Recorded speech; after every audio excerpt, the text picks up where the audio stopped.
அம்புராசியிற்கண்டை சேலொளி தஞ்சவே மணி குழை வீசும் அங்கனாரிடத்தின்ப சாகர தங்கி மூழ்கி மிச்சையினாலே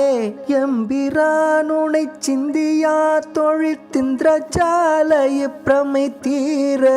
இங்கு வாவென பண்பினால் அழைத்திங்கு மானமை பொருள் தாராய் கும்பு போலிடை தொண்டை போல் இதழ் கொண்டல் போல் குழற் கணமேறு குன்று போல் மூளை பைங்கிராதியை கொண்ட கோல சர்க்குணவேலா சம்பராரியை கொன்ற தீவிழி சம்பு போதக குருநாதா சண்ட கோபுர செம்பொன் மாளிகை தஞ்சை மாநகர் பெருமாளே ஏ